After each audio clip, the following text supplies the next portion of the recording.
Happy Monday night, everyone. We all survived Monday, and this is Jason here with End the Simpademic. And I found a new content creator who found her way into my YouTube timeline. And there are, a fair number of things I've disagreed with her on over the past couple weeks that she's been in my timeline. But her name is Anna Jorgensen, and she goes by the name Your Wing Ma'am, Wing WING, Ma'am MAM, and but she came out with one this morning that she posted that is just spot on, and it's something that I've been chirping about on this channel for months now, and it's basically called Simping. The video is called Simping 101. It's posted on my Twitter X page.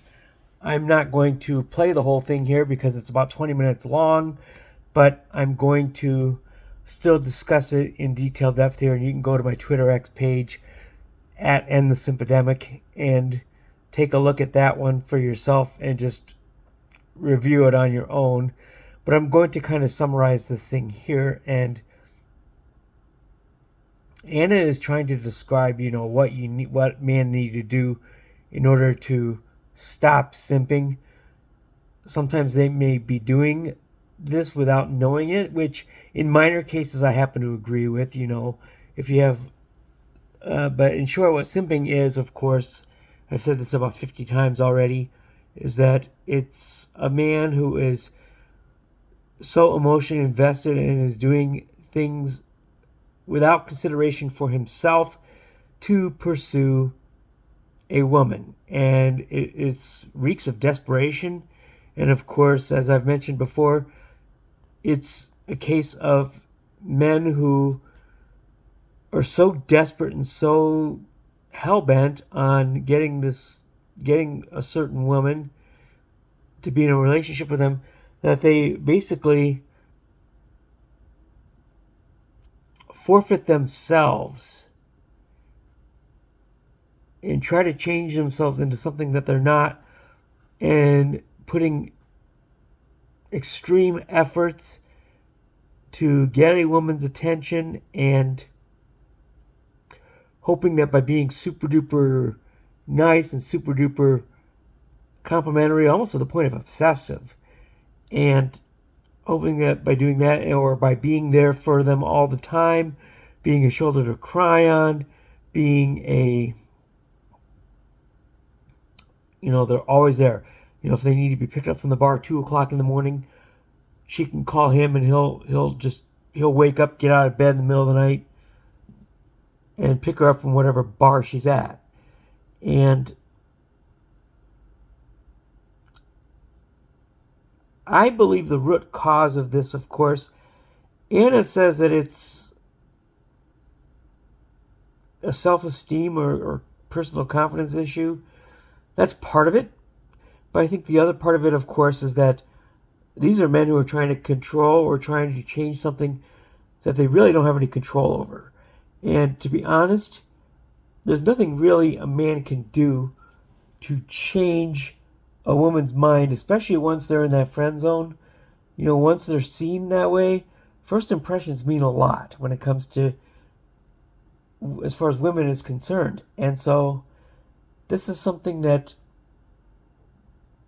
men in their desperation will try to change themselves into something that they're not because they don't think that they're good enough on their own. And this is something that I have stressed over and over again. Don't do this. I even have biblical scripture that says that you shouldn't do this, because we as men need to be content with ourselves and with what we have. And if you have that mindset, you will not fall into this trap, because there's not going to be any woman out there that you're absolutely going to need. Now, one point that Anna talks about in here is if you're in online communication with somebody, and how to compliment somebody without going into the simp trap.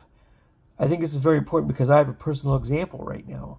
And I've told everybody about Sherry before, but she's in Houston and I'm in Minnesota, but Anna says that the important thing is to compliment a woman on their character. And in this case, there's a big one because she is trying to start a path towards long-term sobriety. And I don't even have to fake anything with this because to me, as the son of an alcoholic who, with my own growing up in southeastern Texas, was negatively affected by that. And so this is a cause that means a lot to me. And I've mentioned it on my Twitter X page before.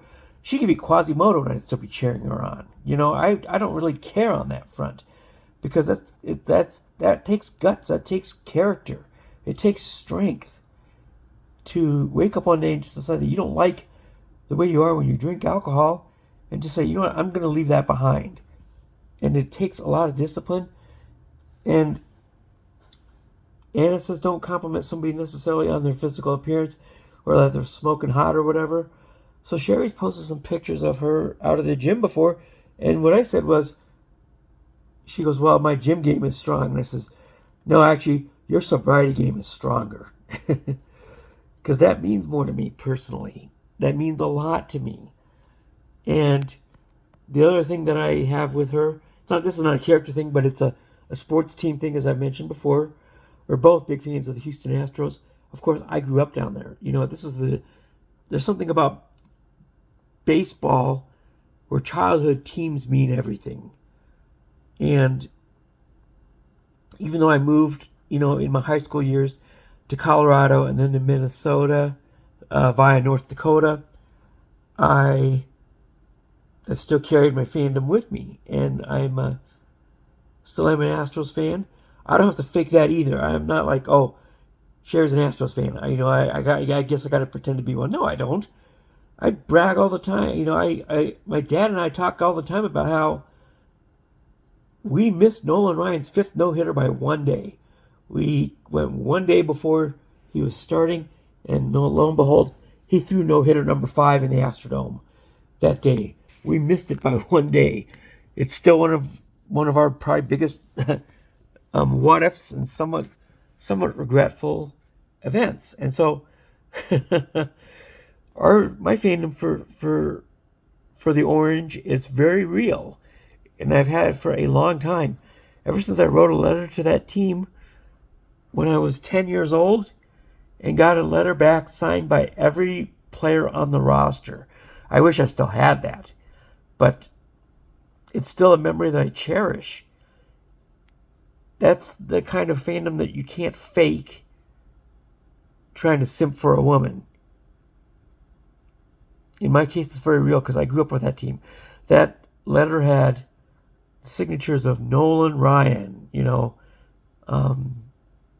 Mike Scott wasn't on the team yet. That would be another couple of years. Jose Cruz, players like that, had their, and it was a pretty mediocre team at the time. Joe Niekro, the knuckleballer, was on that squad. The most famous soft-throwing junk baller lefty of that era, Bob Nepper. His signature was on that letter. And I still cherish that memory to this day. These are things that you can't fake just to simp.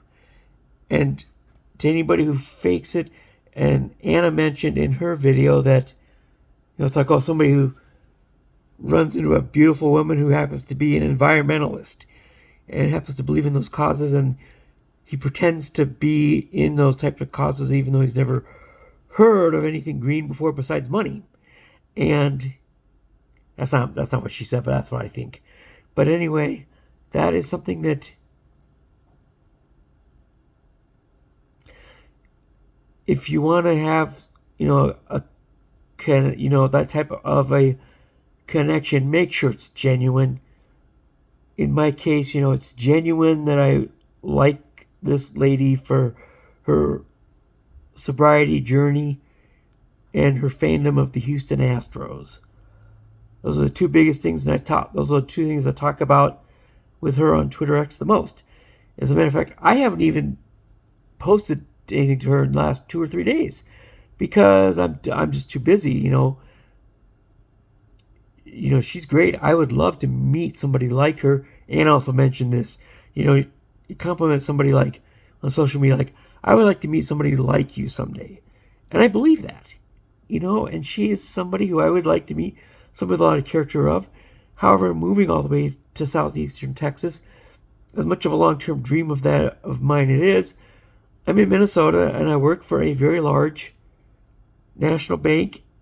I have a fairly good, secure job. It was a job whose health insurance carried me through my traumatic brain injury, carried me through the hospitalization on that. The other thing that I think I bring to the table is I'm one of the toughest survivors I think anybody has ever met. And I've been told that by others who I've let do the talking for me, because I don't try to say that too much. But, I've survived, my dad's alcoholism and was raised under that situation. I'm a survivor of one of the largest cults in the history of the United States.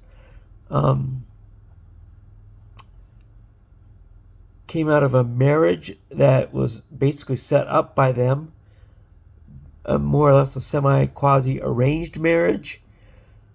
It's one that it was one that I think I would have eventually gotten myself into, but the speed with which I was rushed into it was not ideal. And so, but I mean, these are all things that I bring. These are all things I believe in. I bring my faith in Jesus, and that's going to be a very important thing for any future partner of mine. But at the same time, I'm content with my life. I do not need a woman to complete me, as they say. If I live the rest of my life, I'm 52 right now, but, so I mean, that's not a ton of years, but if I live the rest of my life, on my own, that's okay, because I have a peaceful life, a quiet life, and largely an enjoyable life. I do a lot of things on my own that, I live on my own. I will go into downtown Minneapolis, go to my favorite Irish pub.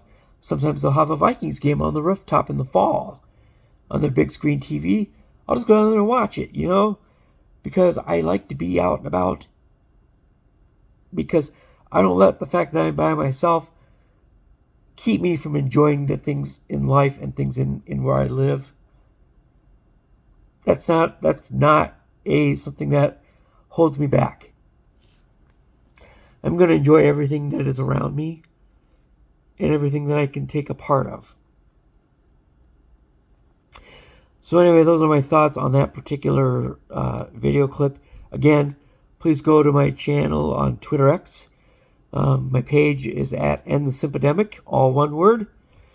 And you will find it posted there. That's Anna's video. I have it quoted and she's tagged in it. And if you have anything to share about that, feel free to drop it in the comments below, because I'm always paying attention to that, and I'm always responding to you people, even if somebody makes fun of my appearance and calls me Danny DeVito. I kind of roll with it, because that's just who I am. I'm gonna make a joke. I'm gonna get humor out of anything, even if they're trying to make fun of me, because I've always been that way. So anyway, enjoy your Monday night. Let's get through the week together, and Happy New Year. Tomorrow's New Year's Eve. Again, don't do anything stupid. Don't drink and drive. If you don't have a plan for tomorrow night, get one now. Get your designated driver. Plan to have an Uber or a Lyft get you home. I don't care how much it costs. The cost of an Uber or a Lyft is going to cost you less than what is typically $15,000. $15,000 for a DUI that you spend on lawyers and the actual ticket itself, and the impound costs and everything else that goes with it. So, and the higher insurance, your insurance just soars. So anyway, don't do anything stupid. Be smart about tomorrow night, but have a great new year. Go out on the town yourself. enjoy your lives, and have a splendid night. I will not be posting an episode tomorrow. I will, however, on New Year's Day. So, peace out, and you all have a good time. We'll see you on the